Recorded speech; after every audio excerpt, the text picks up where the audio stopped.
So the presentation starts with the period in June when the human genome sequence was launched in Washington and in London. And in Washington we can see Blair on the video conference, and in London we can see Clinton on the video conference. And it was what I call the genohype, because I'll give you the 4 quotes of 4 famous people that were involved. Clinton said, "Today we are learning the language in which God created life." Now, I didn't know that Clinton was an actual creationist, but there you are. He clearly is. Or else his speechwriter felt this was an appropriate thing for him to say on this event. Blair focused on the hard ethical and moral questions, which, again, I find a little bit odd that that would be the focus on it. In other words, a very negative approach to the whole thing. And it's... the next one is from Mike Dexter, who is the director of the Wellcome Trust, who co-funded this, and he made the absolutely absurd comment that this technology would make the wheel obsolete. And then finally, the Minister for Science in the United Kingdom at the time, Lord Sainsbury, he talked about the possibility of achieving all we ever hoped for medicine using this technology. Now, I recently had to write a chapter for a book. I had to check, were these quotes accurate? And in fact, 2 of these are reported on the BBC and 2 are reported in Nature, so I can verify they're correct. I wanted to talk about Leroy Hood because he is the person who has pushed the concept of personalised medicine. And he talks about P4 medicine, it being predictive, preventive, personalised and participatory. And I think that in FOOD4ME, we are going to cover all 4 aspects of his model of personalised medicine. The big difference between personalised medicine and personalised nutrition is that if I am, for example, getting personalised medicine from a drug, I will get a drug and that will be solved. If I want to get personalised nutrition, it's much more complicated because I've got lots of foods and nutrients to consider with lots of attendant issues. So drugs are easy. But we will hopefully try and follow the basic concept of Leroy Hood in personalised nutrition. Now, in addition to the distinguished people who spoke about personalised nutrition for the future, the Institute of the Future based in Palo Alto in California, they produced a document called From Nutrigenomic Science to Personalised Nutrition, the Market in 2010. And they published this in 2002. I don't think in 2002 I even knew what metabolomics was, so I don't know where they were coming from. But however, they managed to produce this document and to make this statement that the direct market will be sizable, and their conservative forecast was that at least 1/3 of consumers will be making some changes in their nutrient intake in response to personalised nutrition by 2010. And that clearly hasn't happened. And I think that one of the big challenges that Jo Goossens will have is producing a report in 2013 or 14 which will have an awful lot more skeleton and muscle on it than this report from the Institute of the Future in Palo Alto. Now, personalised nutrition is based on the concept that we've dealt with population dietary advice for many, many decades, in other words, since time began, and so to speak. And the same advice is offered to all persons in society. And the concept of personalised nutrition started off with the idea that based on genomics, we could give an individual his or her own personal dietary advice. Now, just to explain, we're not all scientists here, we must remember that, we're not all biological scientists, we must remember that. The human genome is written in a rather simple code. The book is complicated, but the alphabet is fairly simple. It's simple in the sense that each word of the genetic code is always made of 3 letters. So it's a very simple way, just 3 letters in every single word. And the alphabet is dead simple. It's 4 letters. So that's the way it's all written. And that's how you and I differ from one another, is just the way it's written. It's the same thing. So I'll take an example here of a word which is ACC. This particular word will code for an amino acid which will be part of a protein. And that protein will serve a function in the body. Now, in a number of people, their father or mother might give them a version which wasn't quite the same as that. So here we have two C's. This person inherited a G from one parent and a C from the other. And that might or might not make a difference. And this person inherited two Gs, one from each parent. And again, that might or might not make a difference. But we now know that in some cases, a simple insertion of a single letter in a single word in the sequence can have quite significant effects. And I'll show you some examples of that. So these are the ones we want to focus on. The variations down that single column there, where you have the letter changed in one word in the complex book of the genome. I'm going to take some examples here. The first one I'm going to take is from the Lipgene project, which Helen Roach published, and I think you'll see a number of people here in the audience who are co-authors on this paper.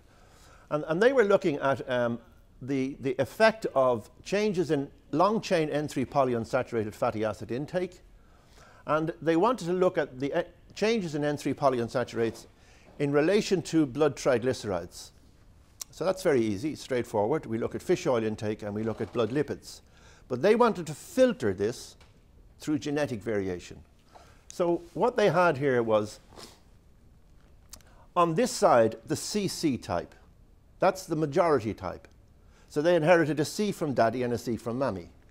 Over here, you either had you had an A inherited from one parent or two A's from each parent, or one A from each parents. Now in this particular case here, we've divided the change in fish oil intake, or fish oil fatty acids intake, into quartiles. The black is the lowest level of change over the 3 months, and the stippled one on the right-hand side is the biggest level of change over 3 months. And as you can see, if you're born with the CC variation of this particular gene here, if you're born with the CC, there's not a great deal of variation in your lipids according to fish oil intake. But if you're born with the A type, either one parent or both parents, then as you change fish oil intake, you dramatically change this plasma lipid here. So this is a single example of a single metabolite responding to a single variation in the genome. I want to move now away from this sort of analysis, which is unfortunately dominates the literature but is rather simplistic. I want to move to the same thing, where I'm going to look at a single change in a polymorphism. So again, a single change in the gene sequence. But this time I'm not looking at something as simple as a blood lipid. I'm looking at something as incredibly complicated as blood pressure. And this is from a study from our colleagues at the Trinity College Dublin and the University of Ulster. And they had 170 persons with premature cardiovascular disease. And they were pre-screened for this variation here. So they selected people. They went out and surveyed people, or rather recruited them in. They tested them, and they were able to devise a group which was CC, and a group which was CT, and a group which was TT. So they pre-selected them in advance. And they selected those with the TT genotype. They got 60. 85 people with the CT genotype, and the wild type, which is the most common, they selected 75 of these. And they randomly, they completed an intervention study in which they were randomized within each genotype to either receive riboflavin, which is a B vitamin, at 1.6 milligrams a day for 16 weeks, or a placebo for 16 weeks. So the question is, what were the results? Now, I've created this template up here. This is the CC type. This is the placebo, and this is the treatment. This is where you insert one change in the gene sequence from one parent, placebo and treatment, and this is where you change both. Both parents are responsible for inserting a T. Now, there's no effect on the CC. There's no effect on the CT, but there's a dramatic change in blood pressure if you're on a TT type and you are given riboflavin. Now, this is a huge effect on a complex phenotype. So here we have a single letter changing in a single word, and it dictates significantly how you respond in a complicated thing like a genotype. I want to move now to a study that I like. Of all of the studies that show personalized nutrition, this is the one I like most. And it's only published in abstract form because the authors, who come from interleukin genetics, are patenting this. And they want to do a little bit more work before they finally publish it. And I think when I show you the results, you'll agree it's worth patenting. What they wanted to know was, well, the title of the paper actually will explain it. Genetic phenotype predicts weight loss. The right diet does matter. So what they did was, they had access to a group of women who in the previous year had undergone a weight reduction program using one of 4 diets. Here's the diets: very low carbohydrate, high protein, very low carbohydrate, blah, blah, blah. Okay, 4 different diets. Then they went to their computers and they sat down and they said, for these particular diets here, what would be the ideal mix of genetic variation that would make you to respond best to this? So they figured out which enzymes were most involved in a low carbohydrate diet and in helping you reduce your weight. And they also did the same for fat and very low fat and so forth. So they worked out a series of genes, or 6 or 7 genes, for each group. And in each case, they said, these genes mean you're suited to this particular diet. So what they did was they went back and looked and asked what diets were the women assigned to. Now, you can be assigned to the correct genotype, the correct diet for your genotype, or the wrong diet for your genotype. Because bearing in mind, this group here were simply assigned randomly. There was no account taken of their genotype in this particular study.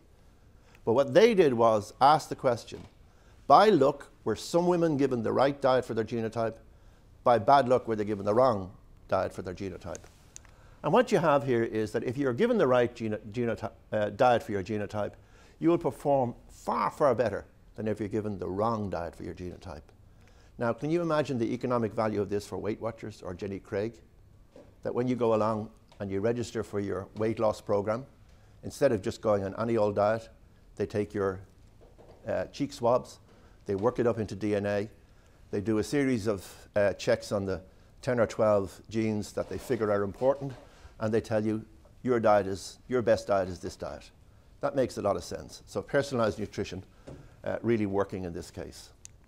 I want to move now to the use of personalized nutrition in a phenotype, namely obesity, but without involving diet in any way. Because we will, in personalized nutrition, want to link genetics directly to phenotypes such as body weight. And this is looking at the FTO gene, which was discovered many years ago. And you can see that in just 9-year-old children, the significant change in body fat, if you happen to have carry an A allele from each parent, very dramatic changes here. And that means that these children here are born with a strong probability that they will become obese. Irrespective of what food is around them, these have a greater chance of gaining weight than other children. And then we go to more complicated studies. In this particular case, almost 250,000 individuals.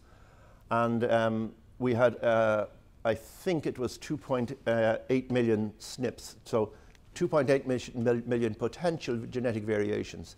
And this can only be achieved with very large computers and people like Leroy Hood helping you do it. This is called a Manhattan plot because it looks like the Manhattan skyline. And the gray represents normality. And each one of here is a chromosome. And every time the obese differ from the lean, it rises above the standard building. And this is the chromosome which carries the FTO gene. So this is the one we saw just a moment ago for those children. And what they did here was to say to themselves, there's a lot of genetic variation here. Can we bundle it all together and create a risk profile? So they did. These are the number of risk variations you can have in relation to obesity.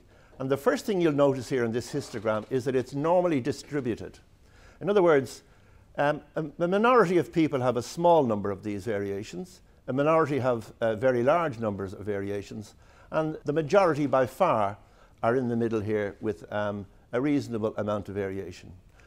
But what you can see is that as individuals accumulate more and more of these risk alleles, their body mass index rises. So there's no doubt about it that there is a very strong genetic component to obesity, and we're only beginning to explore the possibility that we can add nutrition in between the genetics and obesity in that particular area. So in summary now, you can do what I showed you from the very first study, have a single gene change and a single simple phenotype like blood lipids. You can have multiple genes, as I showed you with the weight loss type, and you can have a complex phenotype such as weight loss. And in rare cases, such as the one I showed you with riboflavin, you will have a single gene acting on a complex phenotype. In my view, it will be multiple genes on complex phenotypes is where we will see the success in personalized nutrition. And I really doubt that studies of single genes and single SNPs in single genes will be all that productive. Now, one of the things that happened very early on in the project FOOD4ME is that we made a decision that personalized nutrition operated at 3 levels. And the first one, the one we've just looked at, is called, we call it personal nutrition level 3. I'm going to look now at these two, personalized dietary analysis and personalized phenotype analysis. And I'll start with the personalized dietary analysis. This is a screenshot from a company called VioCare that operate from Princeton in the US. And in fact, the chief executive officer of the company came over to UCD recently and gave us a presentation during a conference we had on personalized nutrition. They don't sell their product to individuals. They're a business to business. So they sell it mainly to big hospitals like the Mayo Clinic and so forth. And in fact, I do believe that DSM have a big economic investment in VioCare. We picked VioCare because they're probably, of the 50-odd services we saw on the internet delivering personalized dietary advice in the preparation for FOOD4ME, VioCare was the one that we liked most.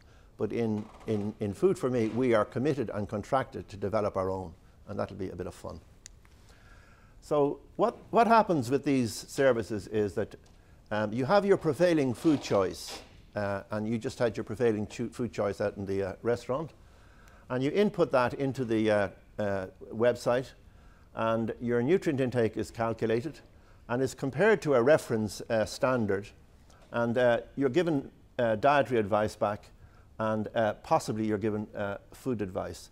So effectively speaking, you're feeding information into a computer, and either in reality or in some world of algorithms, you're meeting your own personalized dietitian somewhere out there in cyberspace, and that personalized dietitian is giving you personalized information back on how good your diet is, whether you meet all the nutrient requirements, whether it's imbalanced here and there, and maybe they'll come so far as to give you actual advice on how you should change your food choice. Now, the big challenge we have, I think, in this area is this problem here. In many cases, people are looking for extreme accuracy. So the NIH have a lovely system for measuring people's nutrient profile over the internet. But the NIH, the cancer side of the NIH, they are looking for extremely good, accurate data because they want to use this in epidemiological studies. The problem is that the more accurate you make it, the more difficult it is for the consumer to use.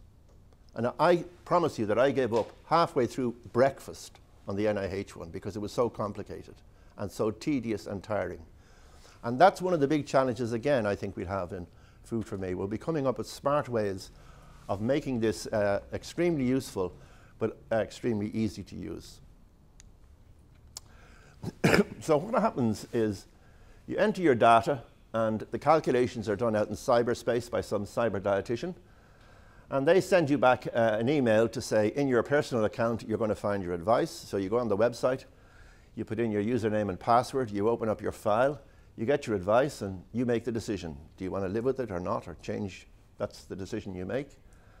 And assuming you do decide to make decisions, you feed back into the system to tell them, yes, I'm opting for pattern A or pattern B. And at the same time, it is transmitted to the supermarket, and the supermarket finds the best foods to meet that nutrient needs, and they come and deliver to them, and they even put it in a smart fridge for you sometime down the line. This is where Philips come in, by the way. They have an interest in this particular area, the smart fridge. Now, is this a reality? Except for the bottom line, it's a reality. But I would say this is an area where the likes of Philips and the likes of some of the big supermarkets are presently working.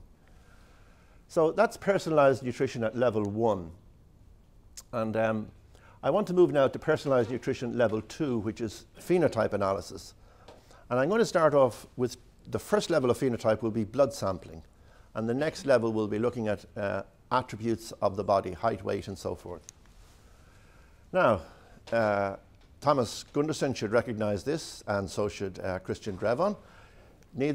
Both of them are the only people who can speak Norwegian here, so this lady has bought a ticket to have her blood analyzed for omega-3 index, and she pays Vitas a small amount of money, and they send her out in the post a package, and the package contains an alcohol swab, so it cleans the finger, and then you put a little pinprick on your cleaned finger, and you press the blood to come out, and you put it on a piece of paper, and you put it back in a bottle, and you send it back to Thomas, and Thomas does the analysis. And I think that's, roughly speaking, the way it goes.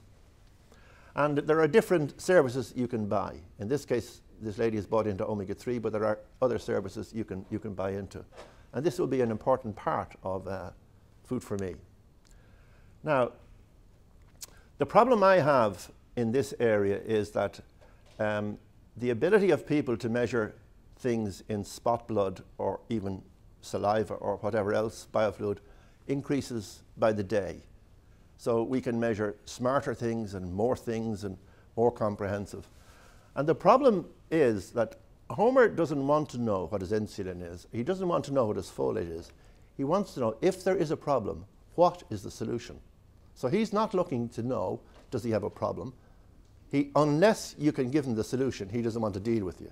So the question is, how do you deliver a solution when you have an awful lot of factors to consider? So let's take an example here, hypothetical. Let's say in FOOD4ME we develop a service where we measure LDL cholesterol, triglycerides, C-reactive peptide, insulin, and DHA. And we're going to tell the recipients whether they're high, normal, or low with respect to each one. So here's an individual, a yes, a yes, a yes, a yes, and a yes. And we can see that they're normal in some respects, they're low in others, and they're high in others. Let's take a second person. And their yeses, sometimes the same and sometimes not. Now, how many variations can I come up with? In other words, I've put up 2 individuals here. How many more could I put up before I've met every possible combination? And the answer is 243. We have 3 options, high, normal, and low. To the power of n, in this case 5, so we have 243. Now, I cannot offer 243 nutritional solutions. I cannot do that. Some of these combinations will be meaningless. In other words, they will be biologically difficult. So it may be that you cannot have high insulin and very low tags, or something like that. So we can drop out a few of these combinations because they're biologically nonsense. And in FOOD4ME, we will probably have to study what are the most common combinations of these phenotypes, because we can only deal with volume, so to speak. We can't be delivering out to one person in 100,000 that has some particular phenotype. So the problem is, if we're into delivering solutions based on the simple premise here, even if half them were nonsense, we're still talking about 120 solutions, and that's just not possible. So the way this field is beginning to develop is it's moving away from the idea that personalized nutrition is about individuals, and it's moving to this idea called metabotypes. that we move from individuals to metabotypes. Now, I don't know who invented the word metabotypes. Ben van Omen usually claims it. He claims the term nutritypes as well, but I'm not too sure. Now, this is a slide I haven't changed for about 7 or 8 years, which means I've been thinking along this way for a long time. In other words, that before we really crack personalized nutrition, we're going to have to crack the idea of understanding clusters of individuals within a society. This is our major stadium here on a summer's day in Croke Park. And the question is, can I reduce for a selected number of phenotypes or phenotypic measures, can I reduce the variation in the Irish population down to, say, 6 major clusters? And if I can I provide a solution to each of those clusters? Maybe I can make it 12 clusters. Can I deliver a solution? Not 245. So Ben is the one who coined this. This is called the head and shoulder solution. That in head and shoulders, there are 9 different varieties here, and the consumer picks them. There's not a variety for every person on the planet. So let me explain some work that we've been doing in UCD, myself and Lorraine. And I'm going to start off with an explanation of principal component analysis to understand clusters. It's widely used in human nutrition to study dietary patterns, very widely used. And our particular study simply compared 2 different techniques, I think, in this case. But cluster analysis is non-supervised. In other words, you don't a priori tell the computer what to do. You simply let it work it out for itself. It uses a thing called nearest neighbor analysis, and it mines the data to find clusters which have common features. So in the case of the Irish diet, we identify 6 clusters of food consumption patterns, and this would be very common. It's been done in many places. I know that Barbara, I think, have you done some of this work as well, and so forth. Nothing spectacular about that. The question we wanted to ask ourselves is, could we turn cluster analysis to looking at biochemical phenotype? Now, we had a study going looking at vitamin D in the metabolic syndrome. We had 160 subjects, 80 on the vitamin D and 80 on placebo. So they had 4 weeks receiving the treatment, either vitamin D or placebo. We collected blood, urine, and fecal water. I'll only give you the results for blood. And we used cluster analysis and metabolomics, and it's subsequently been published in Molecular Nutrition and Food Research. Now, the interest in vitamin D and the metabolic syndrome is significant. This is a meta-analysis published last year. I don't have the end of the slide. I looked for it, but I couldn't find it. And basically, what this is saying is there is a very strong body of evidence to imply that vitamin D status has a significant role in the metabolic syndrome. But there were no intervention studies when we started off. So we decided to do an intervention study. And that's why we got into this particular area. So let's look at the first set of results from our intervention. At week 4, there was no change in plasma vitamin D in the individuals receiving the placebo, and there was a very significant increase in the group receiving vitamin D. Now, if we got any other result than that, we would be fired. So this is not a rocket science. But there was no statistically significant effect on any of the parameters we looked at, which were measures of the metabolic syndrome. So when we got these results, we were disappointed because all the evidence was suggesting that there would be a role. So the first thing we said to ourselves is we didn't do it long enough, the usual. We didn't give enough of the material, or we chose the wrong subjects. We should have taken people like me and Christian there, you know, a little bit more likely to have metabolic syndrome issues. But we didn't. We took mostly young people. And we left it at that. And then we decided, well, why don't we just look at vitamin D status and at least satisfy ourselves there? So what we did was we divided the group into, according to the literature, what would be regarded now as deficient vitamin D, insufficient vitamin D, or normal. Now, whether you agree with these definitions or not, I don't mind, but that's what the literature asked us to do. The changes in plasma vitamin D over the 4 weeks were greatest, obviously, in those that were deficient. You'd expect that. Least in those that were normal, and in those that were insufficient, roughly speaking, halfway. So far, that fits in with what we'd expect to find, but no statistically significant effect.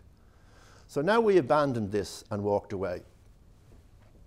But the young PhD student decided that she would look at cluster analysis. And well,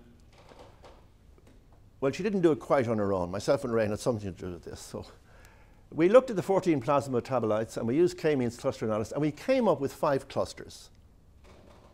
So our question then was, did any of these clusters respond? So the first thing is to note that clusters, they're identified by either higher in something or lower in something. So this cluster is identified or characterized by high CRP. So one would say that this is a cluster with a high level of low-grade inflammation. That would be my guess. This group here have the metabolic syndrome. They have high glucose, high insulin, high OMA, and so forth.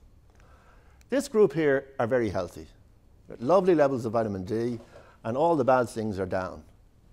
This group over here, we couldn't make a lot of sense from. And this group over here, they were very low in vitamin D, but they were also very high in adiponectin and resistin. Now bear in mind, when we looked at vitamin D, low vitamin D alone, we found no response whatsoever. But when we looked at this group here, we did see a response. So if we just looked at cluster 5, and we looked at the placebo and the vitamin D, what we find is a highly statistically significant effect on insulin, HOMA, and CRP in respect to vitamin D intervention.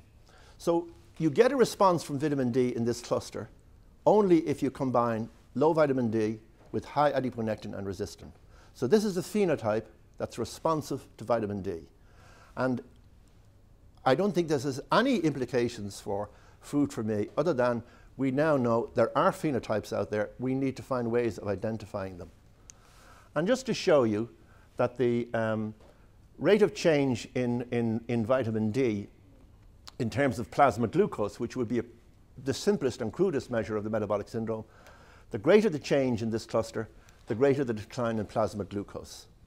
But only in this cluster. Okay. We now can combine this with metabolomics, where we can take the cluster that showed an effect and a cluster which didn't, or we could have combined all the other clusters together. And we can start asking what other metabolites might be found here. Now, when Homer wants to find out whether he's got problems, he just doesn't do blood sampling. He also goes along and he uses gadgets. And this is where my friends in Philips come in, because they're good at this. And there are lots of different gadgets around the place. This one is from Biancamed, which is a company in University College Dublin. And they will sell you a device like this, which sits remotely from where you are. And you don't have to wear anything, and it will measure your sleep. And if you get up at 7 o'clock morning, you'll receive a text message telling you the quality of your sleep.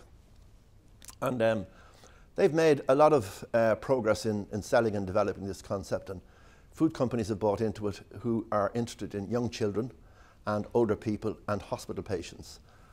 This is a Philips gadget, which we will be using in the project.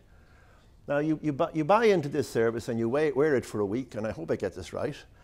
You wear it for a week, and during that week, it records all your physical activity. And then you go onto the Philips website, Direct Life, and you hook this device up to your USB stick, and you connect to the web, and it uploads, sucks all your information all the way over to Eindhoven.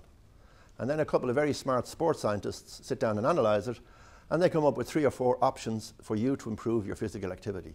And then they download it all the way down cyberspace into your home, and you get an email to say the men from, or the ladies from Eindhoven have made a decision, and you decide which of the options you like most, and then you get up the following morning, and if you have already told them that you're a 6:30 riser, this will switch on at 6:30, and see those green lights there? They'll all be red. And as you wear it during the day, each little light goes from red to green as you accumulate the agreed amount of exercise. So this is phenotypic biofeedback into you about your performance. This just measures blood glucose. This is a standard blood pressure monitor. This is a DEXA scan in your local GP's clinic. This one is where I think there's going to be a lot of future here.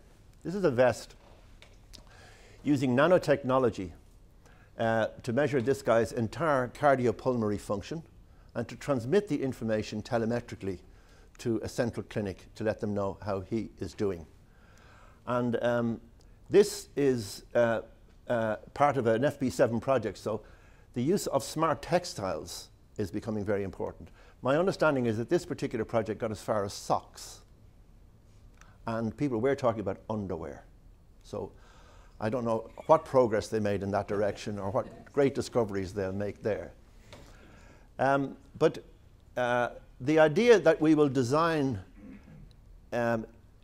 solutions that we can wear that will be ubiquitous and will help us understand ourselves is not something that Homer is dreaming about. The guys in Philips are working on it, and the nanoscientists have already designed it, and it's a question of how it will all be implemented. And that's what one of the work packages around work package 3 has a big role in that. And they'll be looking at all of these different options. So we come to the hard part now. Where is the business for genomics in personalized nutrition? If that's the science. And we can certainly say that the people in Palo Alto got it wrong. I want to take a case of a company that was set up to exploit personalized nutrition with the funny name called Sciona. It was a private company providing personalized nutrition based on an individual's diet and their unique genetic profile. It was launched on the same day as the genome was launched by Blair and Clinton. And it was founded on the simple premise to use scientific information for the benefit of consumers. Now, some of us know about Sciona. It was a very good company. There were very good people involved. They were working with some of the best scientists in the US and Europe, including Nugo. They were investing in intervention studies to try and understand the relationship between genetic variation and diet. And they were already talking to the FDA about the regulatory side of things. So they were a good company. And they went bankrupt about 2 years ago because there is no business in the space they were in. And that is a big challenge for us to find out, for personalized nutrition, just where is the business. And as Jo Goossens has pointed out many times, the ultimate service provider may not be commercial. It might be the health service. It might be an insurance company. So we mustn't always think that it's going to be commercial organizations. One thing which is for sure is the food industry, as we know it today, will not change. So you're not going to get my Coke, your Coke, his Coke, her Coke. That's not going to happen. There'll be Coke and that's it. And you're not going to get genetically modified steak to suit everyone's genome and so forth. And eggs are going to be eggs and that's it. Take it or leave it. So the solutions are not going to be driven by the compositions of foods that might be achieved, because that would be beyond our thought process.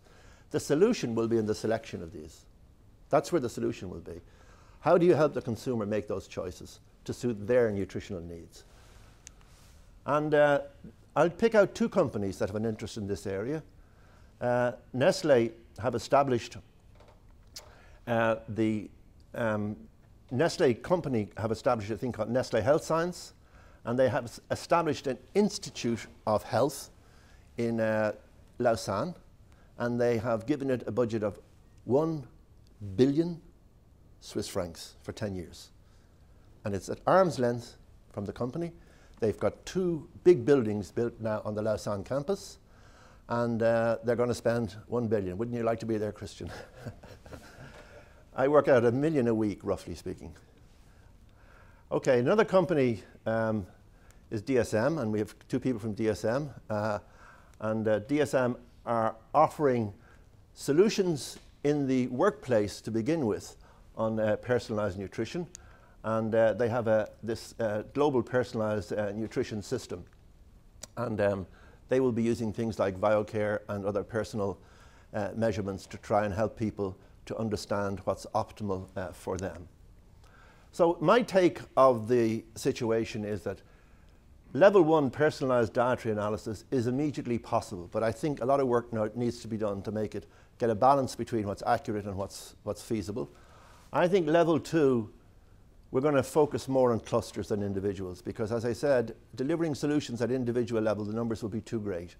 Delivering it at cluster level will be possible, and then maybe subcluster. And that's at least the first stage. That's no reason why we shouldn't go further.